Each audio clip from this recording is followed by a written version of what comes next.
जैसा कि आप लोगों को पता ही होगा कि इस समय अफगानिस्तान पर तालिबान का शासन चल रहा है। तालिबान ने इंडिया के लिए एक बड़ी डिमांड सामने रखती है।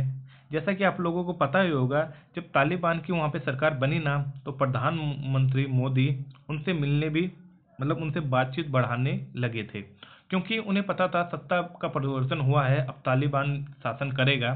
तो अगर हमारा, क्योंकि हमारा बॉर्डर भी लगता है उससे, तो अगर हमें संबंध अच्छे बनाने हैं तो उससे बातचीत करनी पड़ेगी। खैर वो बात तो बात थी, लेकिन इस समय तालिबान क्यों चर्चे में आ रखा है?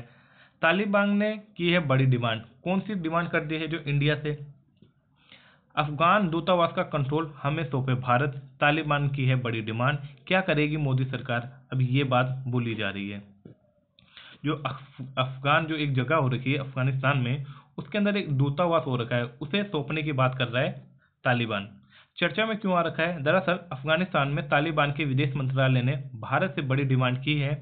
विदेश मंत्रालय ने कहा है कि उसने भारत से दिल्ली स्थित अफगान दूतावास की कमान तालिबान को सौंपने की अपील की है। तालिबान की ये डिमांड तब आई है जब भारत के हाल ही में पहली बार उससे उच्च स्तरीय संपर्क किया है।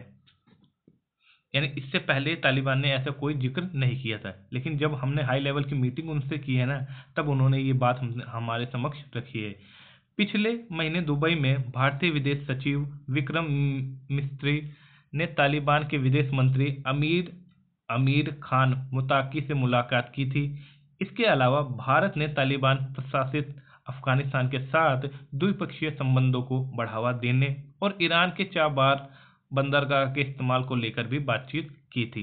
दोस्तों, इस पे मैंने ऑलरेडी वीडियो बना रखी है कि चाबार पोर्ट क्यों इम्पोर्टेंट हो रखा है, और अमेरिका ने इस पर कुछ सैंक्शन भी लगाया था, और इंडिया ने इस पे करोड़ों डॉलर का निवेश कर रखा है। सुहेल शाहीन का बेटा बने हैं भारत में राजदूत। अमू टीवी की रिपोर्ट के अनुसार तालिबान ने नई दिल्ली में अफगानिस्तान के दूतावास पर नियंत्रण करने के लिए भारत सरकार के साथ चर्चा फिर से स्टार्ट कर दी है। इन प्रयासों के तहत तालिबान ने कथित तौर पर भारतीय अधिकारियों को प्रस्तावित राजनीतिक राजनयिकों की एक सूची सौंपी है, जिसमें दोहा में तालिबान के प्रतिनिधि सुहेल शाहीन के बेटे नजीब शाहीन भी शामिल हैं। दिल्ली में अफगानिस्तान का विदेश मंत्रालय नवंबर के अंत से बंद है।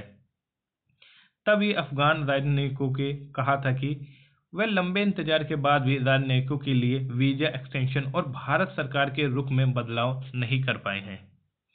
तालिबान के अनुरोध पर भारत कर रहा है विचार, ये भी बात बोली जा रही है। भारतीय विदेश सचिव के साथ बैठक के बाद में तालिबान ने नई दिल्ली को अपने राजनयिक उम्मीदवारों की सूची में फिर से सौंपी है। कनाडा में अफगानिस्तान के पूर्व राजदूत सिंकई कारोखेल ने कहा कि भारत इस मामले को सावधानी से देखेगा। कारोखेल ने कहा कि भारत तालिबान के अनुरोध की पूरी तरह से खारिज नहीं कर सकता है, लेकिन राजनयिक भूमिकाओं के लिए व्यक्तियों को मंजूरी देने में वे अत्यधिक चयनात्मक होगा। पाकिस्तान की खुफिया और सेना के साथ तालिबान के घनिष्ठ संबंधों को देखते हुए नई दिल्ली इस्लामाबाद के सुरक्षा और प्रतिष्ठान से सीधे जुड़े लोगों को नियुक्त करने से बच सकती है। भारत भी काबुल में खोल सकता है दूतावास, ये संभावनाएं बताई जा रही हैं। ये आप लोग देख सकते हैं, ये तालिबान लोग हो रखे हैं। सूत्र ये भी संकेत देते हैं कि भारत समांतर रूप से काबुल में अपना दूतावास फिर से खोलने पर विचार कर सकता है, जो अगस्त 2021 में तालिबान द्वारा सत्ता पर कब्जा करने के बाद कर दिए गए थे। यानी आप लोग देख सकते हैं कि 2021 से और 2025 चल रहा है, अभी इसी बीच में इन्हीं की सरकार चल रही है, यानी तालिबान ने उस सत्ता पे शासन कर रहा है, अफगानिस्तान की सत्ता पे।